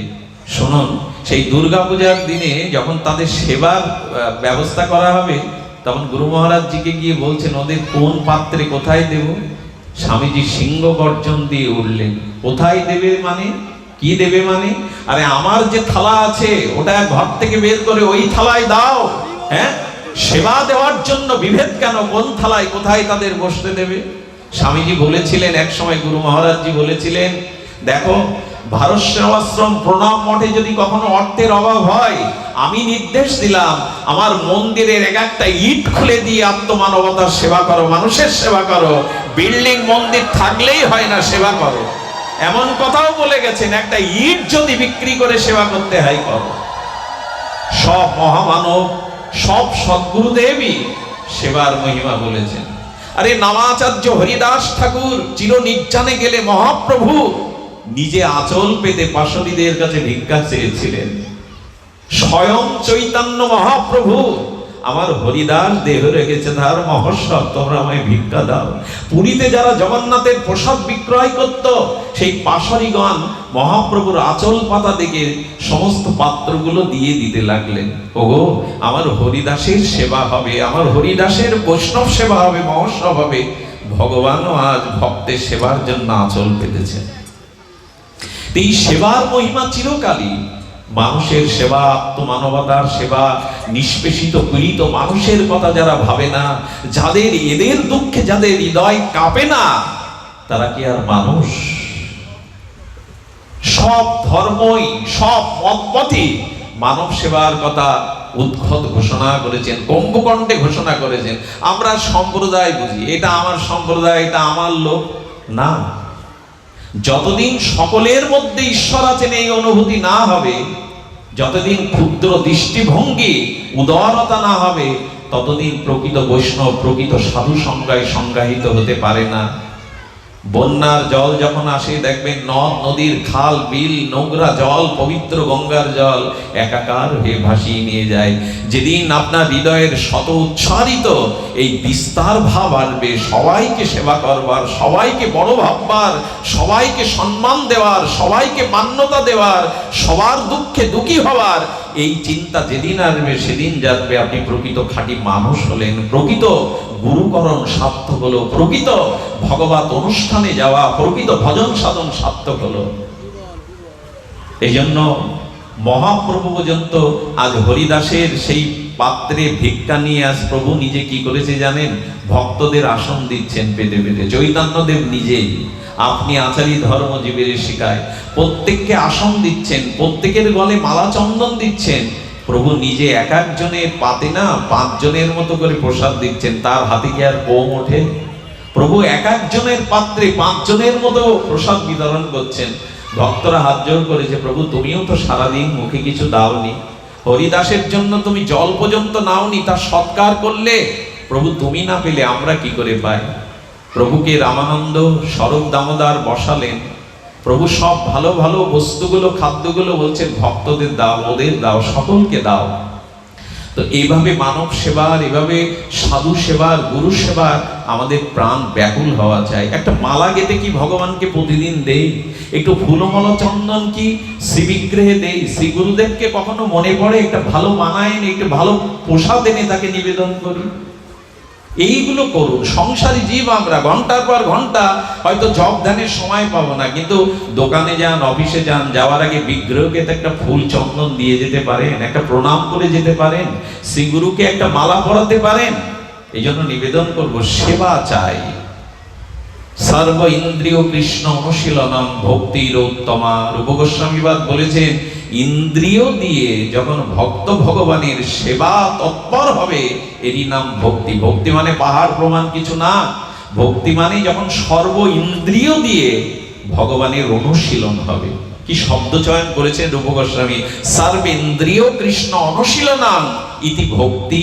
ভক্তি তখনই হবে চোখ দিয়ে, কর্ণ দিয়ে, নাসিকা দিয়ে, হস্ত পদ দিয়ে, চিন্তা চেতনা মনন দিয়ে, যখন আপনি ভগবত অনুশীলন করবেন।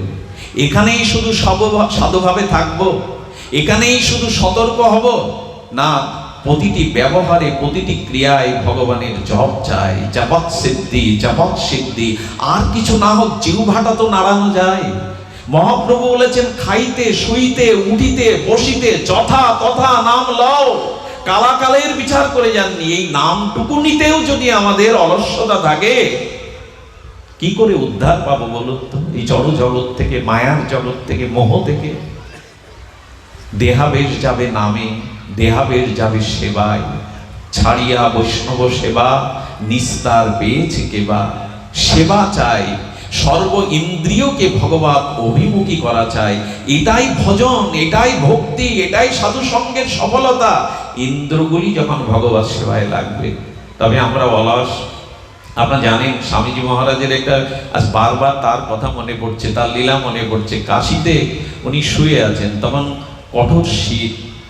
স্বামীজি ব্রাহ্ম মুহূর্তে উঠতেন, জপ ধ্যান করতেন। তো উনি শুয়ে আছেন, তো একটা কম্বল গায়ে। তো যখন কম্বলটা গায়ে ভোরের শীতকালের ঘুমটা একটু সুখপ্রদ হয়, উনি অলসতায় কম্বলটা আবার গায়ে টেনে নিলেন। যেই নিলেন, সিংহ পুরুষ তো, শিবকল্প অবতার তো, উনি হুঙ্কার দিয়ে উঠে বললেন কি, সমস্ত জাতির নিদ্রা ভাঙাতে, মোহ ভাঙাতে যে এসেছে, তার একটা কম্বল আটকে রাখছে দেহের সুখে। কম্বলটা নিয়েই উনি নদীতে ছুঁড়ে ফেলে দিয়ে বলেছিলেন, জীবনে কখনো আর কম্বল গায়ে জড়াবো না। যাদের সংকল্পে দৃঢ়তা আছে, এরাই পারে রিপুকে জয় করতে, এরাই পারে এই মোহমাকে জয় করতে।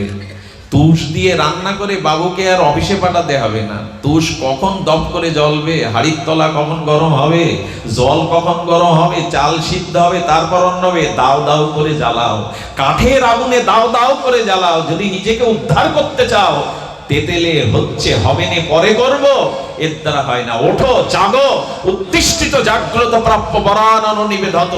ওঠো জাগো, আর ঘুমিও না, নিজের লক্ষ্যকে স্থির করো, নিজের লক্ষ্যকে স্থির করো। কই সে প্রেরণা, কই সে উদ্দীপ্ত ভাব, কই সে চেতনা, কই? বারবার বারবার বলতেন স্বামী কালিকানন্দজি মহারাজ, বারবার বলতেন স্বামীজিরা, সেই একটা মেষ তার বাচ্চা প্রসব করেই মারা গেল। মেষ মানে ভেড়া, আর যেখানে প্রসব করলো সেখানে সেই সিংহের পাল ছিল, সিংহ এসে শুকছে তার গা। আর এই বাঘ বাচ্চা প্রসব করলো মেষ পালের মধ্যে, একটু ভুল হলো। তো মেষ পালের মধ্যে সিংহের বাচ্চাটা করে সিংহী মারা গেল। শুধু ভক্তগণ, সেই সিংহীর বাচ্চা জন্মের পর থেকে মেষকে দেখছে, মেঘের পাশে ঘোরাঘুরি করছে, সেই ভেড়ার দলে মিশে ভেড়ার মতোই স্বভাব হয়ে গেল। তার সিংহ গর্জন, তার বীর্য বিক্রম সে ভুলে গেল। আমাদের দুর্দশা স্বামীজি তাই বলতেন, আমি অমৃতের পুত্র, আমি মানুষ হয়ে জন্মেছি, সৃষ্টির শ্রেষ্ঠ মান্যতা আমার। আচ্ছা, পৃথিবীর কোন প্রাণীর ঘরে রান্নাঘর আছে মানুষ ছাড়া? একটু কথা বলবেন, আছে? কারণ রস আস্বাদন একমাত্র মানুষ করতে পারে, রান্নাঘর কারণেই। আচ্ছা, মানুষ ব্যতীত শুকুর কুকুর গরুরা হাসতে দেখেছেন কখন আপনার বাড়ির কুকুরকে, গরুকে হাসতে দেখেছেন? ওরা আনন্দ থেকে এসছে, কিন্তু মানুষ যতটা প্রাণ খুলে হাসতে পারে, প্রাণী জগৎ অতটা হাসতে পারে না। আজ মাটির নিচে খনিজ সম্পদ কারা আবিষ্কার করলো, শুকুর কুকুর না মানুষ? মানুষের অধিকার, শব্দ স্পর্শ রূপরস গন্ধ অনন্ত পৃথিবী, বীর ভোগ্য বসুন্ধরা। যারা বীর, যারা সাধক, যারা আত্মজয়ী রিপুজয়ী পুরুষ, এরাই জগৎকে উপভোগ করতে পারে। কামনা বাসনা তাড়িত জীব জীবনকে উপভোগ করতে পারে না। সবাই আনন্দ চায়, সবাই শান্তি চায়। এটা কোথায় আছে? এটা আছে ভগবানের অশেষ বিশেষ কৃপায় বিবেক বিচার সম্পন্ন মানুষের। অন্য প্রাণীর হাত নেই, জানেন? পৃথিবীর যত প্রাণী আছে মানুষ ব্যতীত, তারা পা দিয়েই হাতের কাজ সারে। হাত দেয়নি কেন? মানুষকেই দিয়েছেন কেন? এই হাত দিয়ে জগতের কল্যাণ কাজ করো, মানুষের সেবা করো। কিন্তু এই চেতনাগুলো আমরা ভুলতে বসেছি শুধু ভক্তগণ। তাই আপনাদের কাছে বিনীত অনুরোধ, হরি কথা শুনে সেদিনই সার্থক হবে যেদিন হরি নামে, যেদিন মানুষের সেবায় আমার রিপি ইন্দ্রিয় গুলো সেদিকেই উৎসাহিত হবে। এই চেতনাটা লালন পালন করাটাই আমি মনে করি ভক্তির অনুশীলন। ভক্তি মানে অনুষ্ঠান নয়। স্বামীজি মহারাজ বলেছিলেন, ধর্ম জাগ্রত হয় তিনটে জিনিসের দ্বারা, একটা হলো অনুষ্ঠান, একটা হলো আচরণ, আর একটা অনুভূতি। কি কি বলা হলো? অনুষ্ঠান মাত্রই ধর্ম নয়। বহু লোক এলো, হর্ষধ্বনি হলো, আনন্দধ্বনি হলো, খিচুড়ি প্রসাদ আদি বিতরণ হলো, অনুষ্ঠানটা মাত্র ধর্ম নয়। অনুষ্ঠানের দ্বারা যদি অনুভূতি আসে, অনুভূতি যখন আচরণে আচরিত হয়, এই তিনটে মিলেই ধর্মের মূর্ত রূপ নেয়। আমাদের অনুষ্ঠান আছে, অনুভূতি নাই। অনেকের অনুভূতি কিঞ্চিত আছে, আচরণ নাই। এই তিনটে সমন্বয় হতে হবে। ফুল তখনই মালা হয় যখন সুতাতে গ্রথিত করা হয়। আসুন আমাদের মাঝে আচরণ আসুক, আমাদের ব্যবহারিক জীবনে ধর্মের প্রতিফলন ঘটুক, আর সেটা শুরু হোক। আমি এই যে বাবু মন্দির তৈরি করেছেন, উনি কৃষিবিদ, আমি অবাক হয়েছি। শ্রীকৃষ্ণ মন্দিরের সাথে, ভগবতী মন্দিরের সাথে ওনার নিজের মাতৃদেবীকেও এখানে স্থাপন করেছেন। সমস্ত তীর্থের মৃত্তিকা দিয়ে, জল দিয়ে মানুষের অর্থ থাকতে পারে, শিক্ষা থাকতে পারে, কিন্তু তার নৈতিকতা হলো এই যে আজকে তিনি ভগবানের শ্রীমন্দির স্থাপনের সাথে সাথে তার গর্ভধারিণকে স্থাপন করেছেন। আমি ওনাকে জিজ্ঞাসা করছিলাম, এসেই পূর্ব পরিচয় কোনোদিন ওনার সাথে নাই, মাকে যে রেখেছেন এখানে উপযুক্ত সন্ধ্যাদি দেওয়ার মানুষ আছে তো? বলে হ্যাঁ, উনি রেখেছেন। আমি অনুরোধ করব যে মন্দির নির্মাণটা বড় কথা নয়, অনেক প্রাচীন ঐতিহ্যবাহী মন্দির খসে খসে পড়ছে, একটা দ্বীপ জ্বালাবারও মানুষ সেখানে নাই।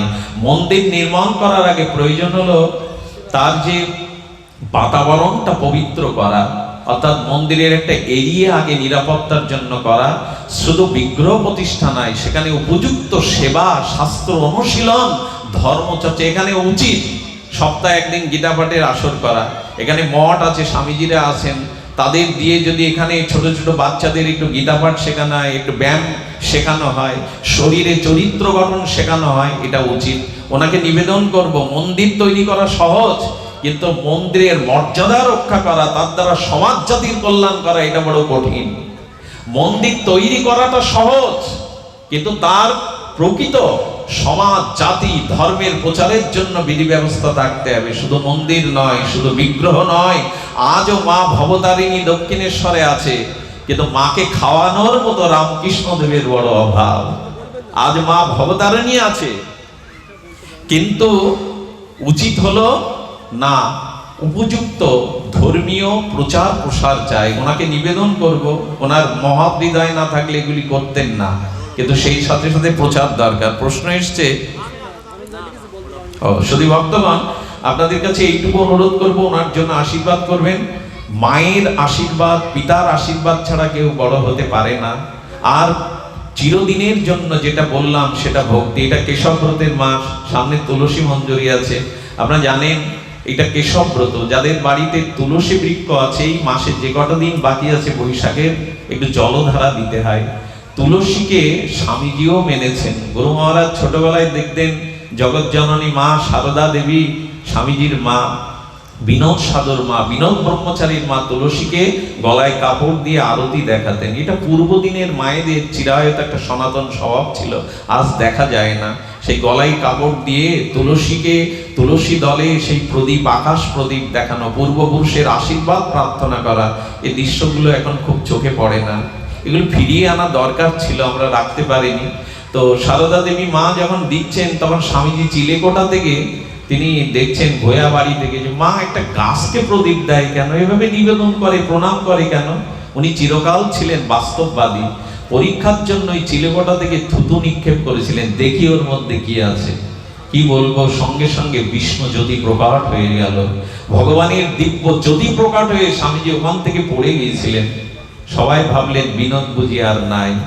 অনেকক্ষণ পর চেতনা ফিরলে মাকে ডেকে বলেছিলেন, মা, তুলসী সাধারণ নয়, তার মধ্যে বিষ্ণু জ্যোতিকে দর্শন করেছেন। যেখানে যেখানে প্রণব মঠ আছে দেখবেন ওখানে একটা তুলসী বেদি থাকবেই। একবার স্বামী বেদানন্দ, আমাদের উত্তর পুরুষগণের মধ্যে স্বামীজির অন্যতম সংগঠক, বীর, লেখক, তেজস্বী সন্ন্যাসী, তার একবার একটা বস্ত্র তুলসীর গায়ে বারবার মানে স্পর্শ করছিল। তার গায়ের একটা বস্ত্রখণ্ড হুঙ্কার দিয়ে উঠেছিলেন গুরু মহারাজ, দেখছো না তোমার বস্ত্রখণ্ড তুলসীতে পড়ছে। হিন্দুর বাড়িতে তুলসী আছে কিন্তু পরিপাটি নেই, কত জল ফেলানো হয়, কাপড়ের জল পড়ে যায়। তুলসীকে মান্যতা দেবেন। হিন্দুর গৃহে 5টা জিনিস থাকলেই তিনি হিন্দু, যদিও সবগুলো থাকতে হবে তা নাই। 5টা গ দিয়ে তৈরি, গুরু, গোবিন্দ, গঙ্গা, গীতা। আর গুরু, গোবিন্দ, গঙ্গা, গঙ্গা জল তো একটু থাকতে হবে। গাভী, গাভীর কথাটা এসেছে, যদিও গাভী তো সর্বদা পোষা সম্ভব নয়। গাভী, গোবিন্দ, গুরু, গীতা, গঙ্গা, এই 5টি আমাদের সনাতন হিন্দুত্বের একটা চিহ্ন। যতটুকু পারেন একটু চেষ্টা করবেন, তুলসীকে একটু এই কঠোর বৈশাখ মাসে একটু জলধারা দিবেন। কোন সম্প্রদায় এই বিচার আজকে করা হয়, ওটা তো বৈষ্ণবদের, ওটা আমাদের না, না এরকম না। 700 জিনিস ভেদ করা যায় না। এই জন্য সকলে ভক্তিপরায়ণ হবেন। আমি আজকের অনুষ্ঠানের জন্য মাঝখানে আমাদের একটু কোথায় মানসিক, কোথায় একটু কষ্ট যন্ত্রণা এসেছিল। আসলে এই অনুষ্ঠানটার কথা আমাকে 3 মাস আগে বলা হয়, সেটা তাদের বলা বা আমাদের লেখাতে কোথায় ত্রুটি ছিল, আমি নতুন বছরের পঞ্জিকা পাইনি। তো বাবু খুব উৎকণ্ঠায় ছিলেন, তিনি কথা দিয়েছেন, মানুষকে প্রচার করেছেন। তো তারপরেও আমি খুব বিষয়ী মানুষ, আমি ত্যাগ, বৈরাগ্য, সাধুত্বের ধারার মধ্যে পড়ি না। তারপরেও তার সম্মান রক্ষার্থে আপনাদের চরণে যাতে অমর্যাদা বা আপনাদের মনে ব্যথা না পায়, এই জন্য আমি একটু সকাল সকালে এই অনুষ্ঠানটায় চলে এসেছি। আমাকে আবার সেই বুধাটা পর্যন্ত ফিরিয়ে যেতে হবে আশাশুনিতে। আমি আপনাদের চরণে নিবেদন করে বলবো, যারা এসেছেন সকলেই প্রণম্যজন, বিজ্ঞজন, সাধুজন, সন্তজন, মহতজন, আপনারা আশীর্বাদ করবেন যে কথাগুলি উচ্চারিত হলেন গুরু কৃপায় তার কিঞ্চিত যেন চরিত্রগত হয়, এই জীবনেই যেন আত্মসাক্ষাৎকারের, আত্ম উপলব্ধির চেতনা হৃদয়ে জাগে আপনাদের প্রসন্ন দৃষ্টিতে। এবং ওনার মাতা ঠাকুরানীর জন্য প্রার্থনা করবেন, ওনার পূর্বপুরুষের জন্য প্রার্থনা করবেন, তারা যেন দিব্য ধাম প্রাপ্ত হয়, চিরকল্যাণ প্রাপ্ত হয়। এই অনুষ্ঠানের সফলতা কামনা করি। আপনাদের অনেক বিজ্ঞজন, আমাদের পূজনীয় জেলার বাবু এসেছেন, পরিচিত মুখ, উনি ভালো গীতা পাঠ করেন, আমি দূরে দেখতে পাচ্ছি। ত্যাগ বৈরাগ্যের মধ্যে আমাদের স্বামীজি মহারাজ এসেছেন, ওনার চরণে দণ্ডবাদ প্রণতি জানাই এবং আপনাদের সকলকে সুস্বাস্থ্য কামনা করে, দিব্য ভাগবত জীবন প্রার্থনা করে, ডাক্তারবাবুর শান্তি শাস্তি, এই কৃষিবিদ আমাদের এই সুন্দর মানুষটার শান্তি স্বস্তি কামনা করি। ধন্যবাদ দেই আমাদের ট্যাকেরহাটে শান্তদাকে, খুব চেষ্টা করেছেন এই অনুষ্ঠানটা যাতে হয়। আচ্ছা, কার্তিক দা বা যারা আছেন আমাদের শোভরামপুর থেকে দাদারা এসেছেন, আপনারা মাদারীপুর থেকেও অনেকে এসেছেন, বিজ্ঞজনেরা এসেছেন। আপনাদের কাছে একান্ত অনুরোধ, আপনারা আপনাদের উপস্থিতি বলে দেয় যে আপনারা মহাজন। এই জাতীয় জীবাধমের মুখে, একজন অজ্ঞ বালকের মুখে, অর্বাচীনের মুখে এতক্ষণ ধৈর্য ধরে যে হরিকথা শুনলেন, এটা জীবনের অনেক বড় প্রাপ্তি। উনি একটু সময় বাড়াতে পারছেন, কিন্তু আমি একটু অনুরোধ করবো, স্বামীজি আছেন, আমাদের জেলার বাবু আছেন, ওনারা যদি একটু হরিকথায় সংযোগ দিতেন। মহৎকে বসিয়ে রেখে বেশিক্ষণ বলা উচিত নয়। একটু স্বামীজি যদি আসতেন এখানে, দুটি কথা বলতেন, ওনাকে বিনীত নিবেদন করছি। এবং আমাদের জেলার বাবু আছেন, উনি গীতাশ্রী, ওনার মুখে শুনবেন। আমি আপাতত আপনাদের চরণে প্রণাম জানিয়ে, আর যারা মিডিয়া কর্মী আছেন, আমি একটা হাত জোর করছি, এদিকে একটু ধ্যান দিন। যারা মিডিয়া কর্মী আছেন তাদের একটা অনুরোধ, আমি আমার এই ভাগবত প্রবচন কখনো মিডিয়ায় দেওয়ার পক্ষপাতিত্ব না, কিন্তু যারা দেন মাঝে মাঝে একটু কষ্ট পায়, একটা পূর্ণাঙ্গ পাঠকে 10-15 মিনিট খণ্ড খণ্ড করে চটকদার কিছু নাম দিয়ে ছাড়া হয়, যেটিগুলো বিতর্কিত কমেন্ট আসে। আমি চাই না যে এগুলো আপনারা করেন। আপনাদের কাছে অনুরোধ, প্রচার করছেন, অনেক মানুষের কল্যাণ হচ্ছে, এগুলো শুনছে, এটা মিডিয়ারই যুগ, নেটের যুগ। আমি অনুরোধ করব, পুরো পাঠটা সম্পূর্ণ দিবেন, খণ্ড খণ্ড করে, ব্যবসায়িক মনোভাবে চটকদার কোনো নাম যেন দিবেন না, যাতে আমাদের মানুষ সমালোচনা করার সুযোগ না পায়। অনুরোধ আপনাদের কাছে, আপনারা চেষ্টা করবেন খণ্ড খণ্ড করে না দেওয়ার এবং উপযুক্ত পাঠের বিষয়বস্তুর উপরে নামকরণটা করা। জয় শ্রী গুরু প্রেমানন্দে গৌর জয় রাধে। ওম সর্বে ভবন্তু সুখিনা, সর্বে সন্তু নিরাময়া, সর্বে ভদ্রাণি পশ্যন্তু মা কষ্টিত দুঃখভাগ ভাবে। জগতের সকলেই সুখী হোক, সকলেই মঙ্গল লাভ করুক, কেউ যেন দুঃখ না পায়।